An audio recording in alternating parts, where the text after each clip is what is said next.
Have you ever wondered if, like, maybe going through really, really tough stuff, like the hardest things you could imagine, could actually, like, unlock some deeper understanding of what it means to be human? Well, today we're diving deep into a book that explores exactly that.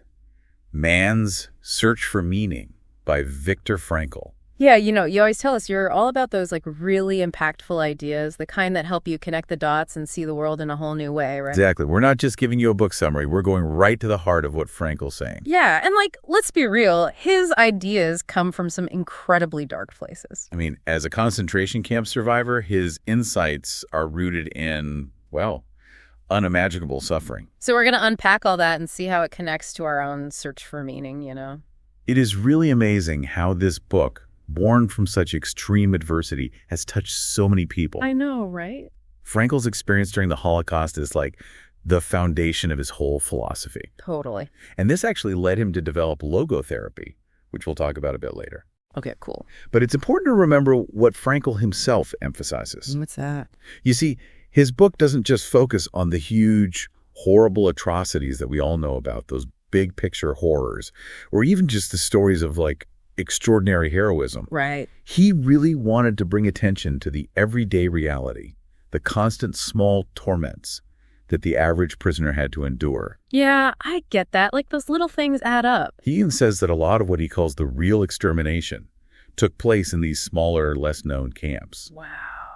So it's a different perspective, a look at the human experience within this horrific system. Yeah, he wasn't trying to romanticize it or just focus on the victimization, was he? Absolutely not. His aim was to, like, really understand and explain what the prisoners went through psychologically. Okay, so it's about mental and emotional survival as much as physical survival. Exactly. He wrote this for his fellow survivors, to help them process and understand their experiences based on the psychological knowledge at the time. Okay, I see. But he also wanted to help people who weren't there, people who never had to endure that horror, to grasp even a little bit what it was like. Yeah, because how could you ever truly explain something like that to someone who hasn't lived it? Right. He even mentions how a lot of survivors find it almost impossible to talk about their experiences, especially with people who weren't there. Yeah, I can only imagine. And, what's really interesting is Frankl's own struggle with his role as a scientist in all of this. What do you mean? Well, he knew how hard it would be to stay objective, to analyze things clearly while he was living through such an extreme situation. Yeah, of course. It's not like he was a detached observer. He was right in the thick of it. Right. And he recognized that someone looking in from the outside might seem more objective, but he believed that real understanding could only come from someone who had actually been there. Right, because you can't truly understand something you haven't experienced firsthand. Right. It's like trying to describe the taste of chocolate to someone who's never had it. I get it. So wait, he actually thought about publishing the book without his name on it. Yeah. He even considered using just his prison number. Can you believe that? Oh, that's wild. It just shows how much he initially wanted to be seen as a scientist first and foremost. Like he wanted the facts to speak for themselves. Yeah, but ultimately he felt this strong need to put his name to it, to stand by his convictions. Makes sense, to own his story. It really shows how important his findings were to him. Absolutely. And to truly understand his observations, we have to remember where he was coming from within the camp system. Right, like what his actual role was. Yeah. For most of his time, he wasn't working as a psychiatrist. Okay, so he wasn't treating patients or anything like that? Nope. He was prisoner number 119,104. Just another number. Exactly. He was subjected to the same grueling labor as everyone else. Digging, laying railway tracks, even digging a water tunnel all by himself. Wow, that's intense. Yeah, it gives his perspective a real rawness, a view from the absolute bottom of the hierarchy. So what was it like for him when he first arrived at the camp? I mean, just imagine that initial shock. Yeah, the moment of being stripped of everything. Yeah. Your belongings, your identity, everything that makes you you. It's like being reduced to nothing but your physical body. Frankl describes how he was only allowed to keep his shoes. His shoes. Yeah, and maybe a truss if he needed one. That's it. That's it.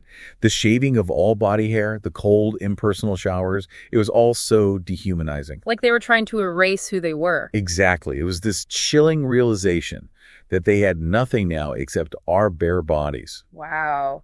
So from that point on, how did they even cope? I mean, how do you deal with that level of trauma? It's fascinating, really. Frankl describes this kind of emotional numbing that started to develop. Like shutting down. Well, yeah, in a way. He talks about this initial, almost detached curiosity about what would happen next. Like a grim fascination, even in the face of such danger. Exactly. It's a strange mix of fear and this almost scientific observation. I guess when things are that bad, maybe that's how you survive. But then, as time went on, this gave way to something even more surprising. What do you mean? The prisoners discovered their own incredible ability to endure the most horrendous conditions. You mean physically? Yeah, like the fact that they often didn't get sick, even though they were constantly exposed to the elements, naked and wet in freezing weather. It's crazy to think the body can be that resilient. And there were these paradoxical cases where their dental health actually improved, even though their hygiene was terrible and they were malnourished. That doesn't even make sense. Right. But it happened. Their bodies were somehow adapting, functioning on minimal sleep, barely any food. It's incredible. So this begs the question, can humans get used to anything? That's precisely the question Frankl asks. But, as he points out, their psychological investigations in the camps hadn't really progressed enough to give a definitive answer. I see, but their bodies were definitely showing a remarkable ability to adapt. Absolutely. But alongside this physical resilience, something else was happening psychologically. What was that? It was the development of what Frankl calls a protective shell of apathy. Apathy, so like not caring about anything anymore. Well, it wasn't quite that simple. It was more like a necessary defense mechanism, a way to emotionally armor themselves against the constant threat of violence. Okay, that makes sense. Because they were constantly being beaten, right? Oh, absolutely. For any little reason or often for no reason at all. So just brutal, random acts of violence. Exactly. And Frankl makes an interesting point here. As terrible as the physical pain was, what really broke them was the mental agony of it all. The injustice, the senselessness of it. Precisely. He says that the unreasonableness of the abuse often hurt far more than the actual blows. It's like being treated worse than an animal, stripped of any dignity. He even says that a missed blow could sometimes be more painful than one that landed. Really? Why is that? Because of the humiliation, the pure insult it represented. It was this constant attack on their sense of self. It's like the beatings were trying to break their spirits as much as their bodies. Exactly. But within this incredibly cruel and dehumanizing environment, something truly remarkable happened. What is that? There were these unexpected glimpses of humanity. It's like within that sea of brutality, these little islands of kindness would appear. That's so surprising. You wouldn't think that was possible in a place like that. I know. But Frankl tells these stories about moments of camaraderie, small acts of compassion that made a world of difference. Do you give me an example? Sure. He shares this story about a capo, one of the prisoner functionaries who had a lot of power over the others. Okay. And this capo actually protected Frankl. What? Why would he do that? It's pretty amazing, really. He did it because Frankl would listen to him, offer him advice, and they actually formed a kind of connection. Wow, that's incredible. Right. This simple act of human connection led to Frankl getting extra soup rations and even being spared from the most dangerous work details. So this capo actually saved his life. Yes, on more than one occasion. It's a powerful testament to the enduring power of human connection, even in the most dire circumstances. It's like a little spark of hope amidst all the darkness. Exactly. And Frankl observed other instances of kindness, too. Some of the foremen, the ones who oversaw the work details, showed compassion. Really? They were willing to help the prisoners. Well, within the limitations of their roles, yes. They try to make things a little more bearable, offer a kind word or gesture. It's hard to believe that even those in positions of power could still show some humanity. It reminds us that human nature is complex, that even in these terrible systems, people still make choices. And those choices can sometimes be acts of goodness. It's like those acts of kindness become even more powerful, more meaningful in that kind of environment. Absolutely. And amidst all the physical and mental degradation, Frankl witnessed something else that was pretty surprising. What was that? For some prisoners, their spiritual life actually deepened within the camps. Spiritual life. How is that even possible in a place like that? It's incredible, right? Frankl noticed that the more sensitive individuals, the ones with a rich inner world, could actually retreat into themselves. It's like finding solace in their thoughts and feelings. Yeah, and they discovered this profound sense of inner freedom. It's like even though their bodies were imprisoned, their minds could still soar. Exactly. And Frankl even suggests that this inner richness might explain why some of the physically weaker prisoners were able to hold on to survive psychologically when others couldn't. That makes sense, It's like having this internal strength that helps you get through the toughest times. Right. This highlights the incredible power of our inner lives, a theme that is really central to Frankl's whole philosophy of logotherapy. Okay, we'll definitely have to come back to logotherapy. But first, I want to hear more about Frankl's experiences. I read about this really powerful moment he had while marching to a work site. Oh, yeah. That's where he has this profound realization about love. Tell me about that. He was marching, just like every other day, surrounded by exhaustion and suffering. And suddenly, his mind is filled with the image of his wife. It's like even in that hellish place, he could still connect with her. Yes, and he realizes that love is the ultimate goal, the most meaningful thing in human existence. And not just romantic love, right? I mean, love in all its forms. Absolutely. It goes beyond physical presence. It's about connecting with someone's essence, their spirit. So even though he didn't know if his wife was still alive, their connection was still real for him. Yeah, in that moment, even the agonizing uncertainty about her fate became secondary. What mattered was the depth of their love, the reality of their bond. It's like this inner world, this world of love and memory, became his refuge. Exactly. It provided a sense of meaning and purpose that nothing in the external world could touch. It's amazing how the human spirit can find those sources of strength, even in the darkest of places. Right. And this personal experience became a cornerstone of his whole psychological framework. It led him to this central belief that life is about taking responsibility, finding the right answer to the problems we face. And that we all have unique tasks to fulfill. Yeah, it's not some abstract philosophical concept, but a concrete lived experience. So there isn't just one big answer to the meaning of life. Exactly. Frankl believed those grand pronouncements about the meaning of life were ultimately unhelpful. It's more personal than that. Absolutely. The meaning of life is different for each person in each moment. So it's about finding your own unique path. Yes, and recognizing that every situation, every encounter is an opportunity to find meaning, to fulfill our own specific destiny. And this even applies to suffering. Yes, even suffering.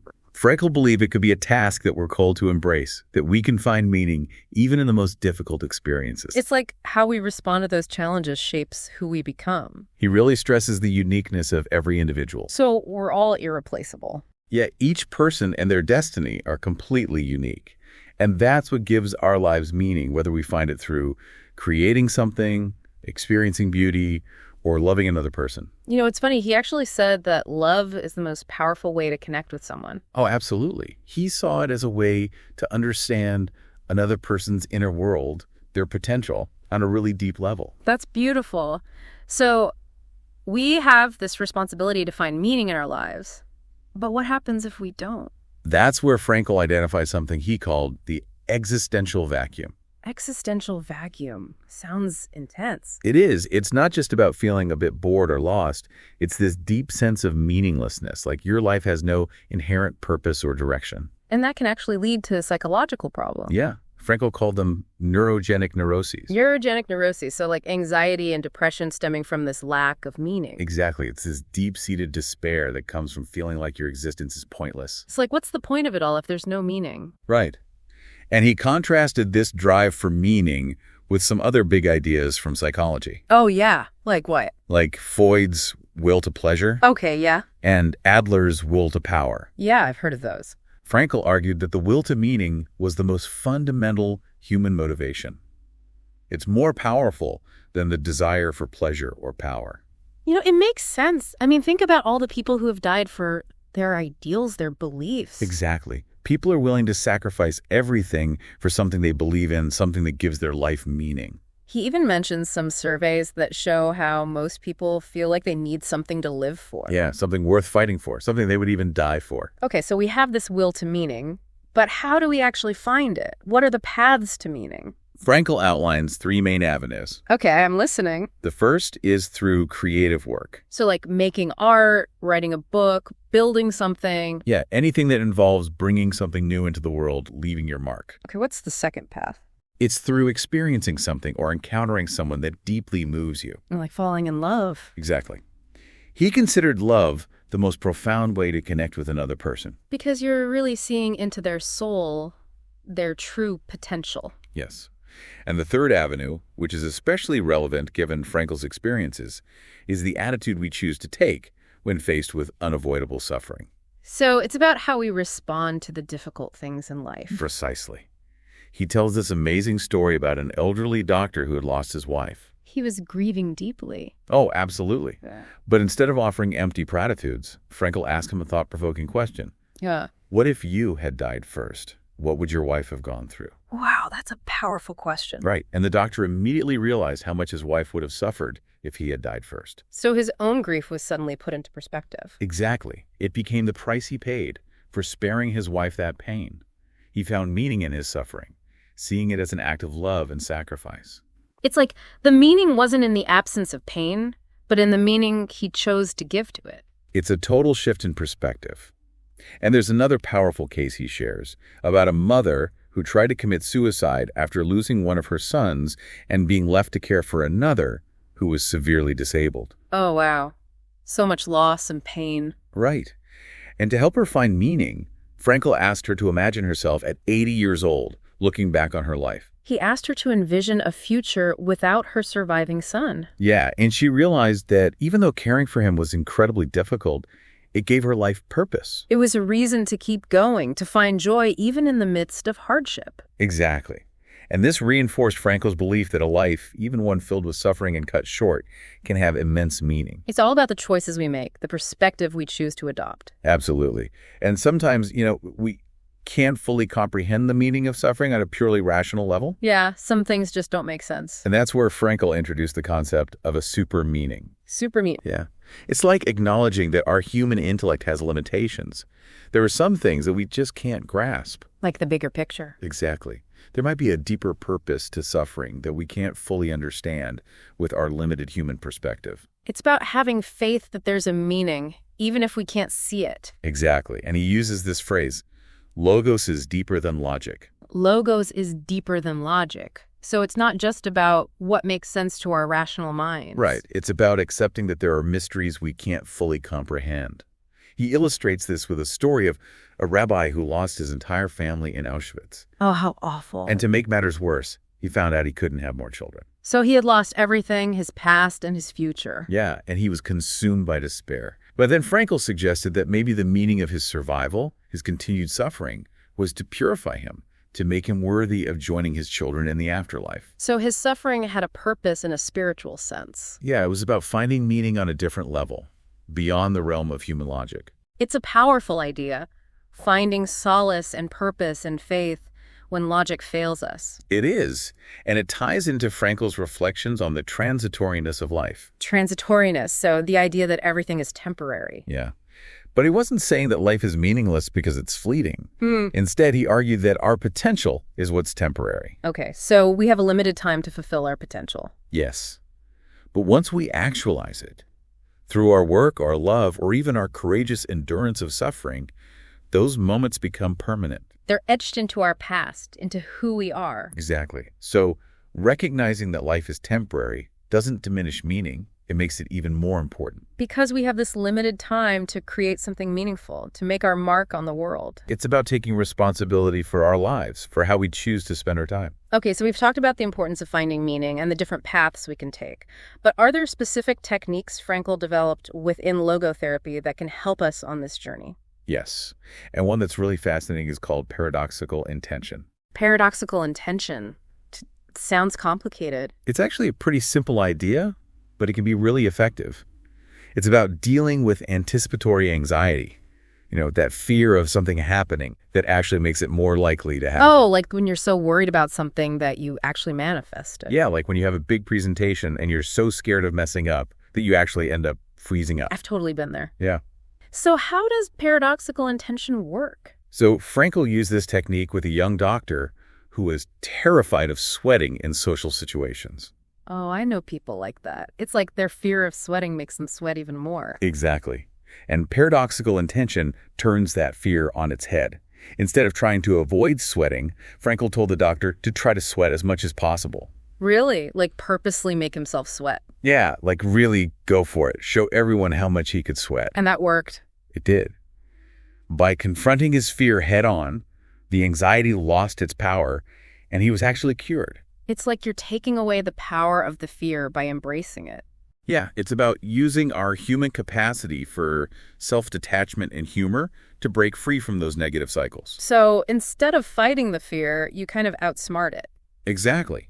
And he uses another example of someone struggling with insomnia. They're so worried about not being able to sleep that they can't fall asleep. Yeah, I know that feeling. It's like a self-fulfilling prophecy. So Frankl advises them to paradoxically intend not to fall asleep. So instead of trying to force themselves to sleep, they try to stay awake. Yeah, it's about breaking that cycle of anxiety and control. So it's like a mental judo move, using your mind's own energy against it. Exactly. Another important point Frankl makes is about freedom. Freedom, you mean like free will? Yeah.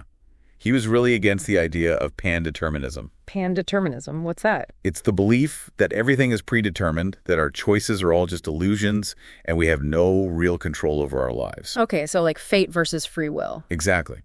And Frankl was firmly on the side of free will. He argued that we are self-determining beings. So we have the power to choose our own path. Yeah, even in the most difficult situations, we can choose our attitude, our response. He believed that we always have the freedom to decide who we will be. Even in a concentration camp. Yes, even there. And this capacity for change exists in every moment. So we're not just products of our circumstances. Right. We have the power to transcend them. Yeah. And he tells this incredible story about a man called Dr. J. Who was Dr. J? He was this figure in a mental hospital, known for his cruelty, almost like a Mephistophelian character. Mephistophelian, like devilish. Yeah, that's a good way to put it. But then, within the horrific environment of the concentration camp, this man completely transformed. He changed his ways. Completely. Yeah. He became a compassionate comrade, someone who offered comfort and support to others. Wow. Talk about a change of heart. Right. It's like the camp experience stripped away all the superficial layers and revealed this core of goodness within him. It's almost like the opposite of what you'd expect. You'd think a place like that would bring out the worst in people. You would. But it shows that human behavior is complex and unpredictable. We always have the capacity for change, even in the most challenging environments. So it's like Frankl saying, we're never really stuck. We always have the power to choose a different path. Exactly. But he also stressed that freedom comes with responsibility. Oh, so it's not just about doing whatever you want. Right. He believed that freedom without responsibility could lead to meaninglessness, just a random series of choices without any guiding purpose. So it's about using our freedom wisely. Exactly. Choosing to act in ways that align with our values, our sense of meaning. And even in the concentration camps, Frankl identified what he called the last of human freedoms. What was that? The freedom to choose one's attitude in any given set of circumstances. So even when everything else is taken away, we still have the power to choose how we respond. Exactly. He saw how even ordinary men, facing unimaginable suffering, could choose to be worthy of that suffering. Worthy of their suffering, what does that mean?